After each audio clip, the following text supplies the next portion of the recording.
First of all, just your thoughts on coming back week 2, getting a dominant win. Just what were the big keys between you play well week 1 but don't dominate, you dominate week 2? Yeah, we had a lot of details last week that we really need to clean up, a lot of missed opportunities. And kind of the same thing in this game. We have a lot of stuff that we need to clean up, tackling, myself especially, but just took advantage of more opportunities when we had them. And I think that was, really what ended up with the result that we got. You guys had 14 tackles for loss today. What was the key to getting that done and being aggressive going upfield? Yeah, I mean, that's it right there, just being aggressive. We talked about it after week 1 that we weren't aggressive enough. We didn't play hard enough. This defense is built on TFLs and explosive plays and, all the exciting things. And, we didn't get that done week 1. So in practice all week, it's, gelling together, meshing together a little bit better than we did in week 1 and, playing faster and playing more physical. And getting vertical in gaps. I want to say Hinch mentioned last week just wasn't y'all's style. Do you feel like that was more like it? Yeah, 100%. I agree exactly with what he said. Last week really didn't feel like our defense.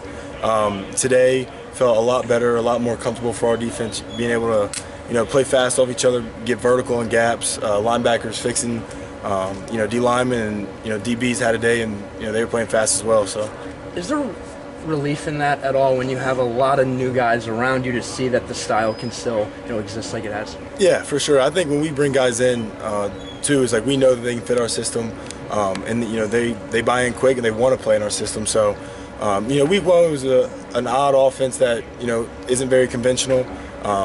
They were also a little odd when it comes to unbalanced sets and empty sets, but at the end of the day, we just played a lot better defense holistically. How do you feel about where you're at this year at the same time as last year when it was all new to you? Yeah, I mean, I feel a lot better than I did last year. I've worked on my body a lot, but mentally everything's slowing down a lot. I just got to be able to hone in on the little things and not get caught up in the big view, and just kind of be where my feet are and stay where I'm at. But a lot of things I need to clean up still. There are some missed tackles out there that I'm not happy with, so just fixing that and honing in on those little things.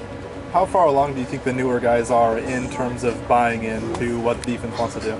Yeah, I think mentally everybody's bought in. Everybody wants to win. Everybody wants to play our style of defense, which is fast, vertical, and everybody's aggressive to the ball. So it's a fun defense to play, and everybody's bought in. It's just a matter of meshing together, gelling together, and playing off each other a little bit better. Coach said he wasn't thrilled with the walkthrough yesterday. How does he express that to you guys? And as a leader, how do you kind of make sure you get kind of things cleaned up before kickoff today? Yeah, I mean, some guys I think will take walkthroughs a little bit for granted. It's not as taxing on your body physically, but I think it's one of the most important days of the week mentally, being able to see every look that you're going to get.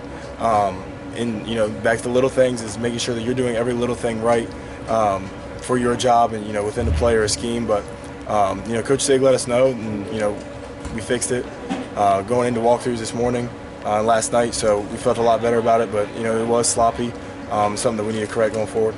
Marty Sharp got beat on a play, but then it came up stripping the guy, getting the ball back. Just what does that show that this team, this defense is capable of? Get beat, still make a play. Yeah, just resiliency.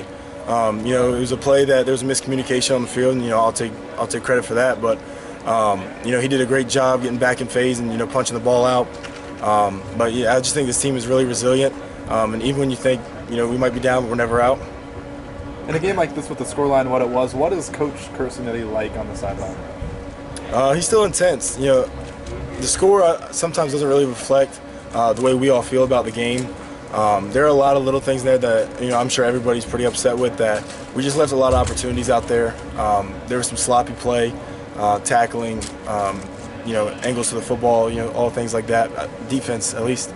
But a win is a win. You can never take those for granted. But we definitely have a lot to clean up, and that's the kind of message echoed without the locker room. The big quarterback runs you guys gave up last week, how much was that, kind of a focus throughout the week this week? How much was that on your guys' minds today, and how pleased are you with the way you guys shut down their quarterbacks in the ground game? Yeah, I mean, the 2 plays that beat us, you don't want to be haunted by them forever, so you kind of correct them and move forward. And I think we did a great job of it all week. Every practice, we kind of sneak it in there, kind of see how we were going to react to it. And every time was, the result we wanted with the TFL. So just being able to learn and grow, and obviously a lot of new faces and on this defense that is pretty complex to the mind. I think we've done a great job with it, absorbing that, learning from our mistakes and kind of moving forward. Last one. Oh,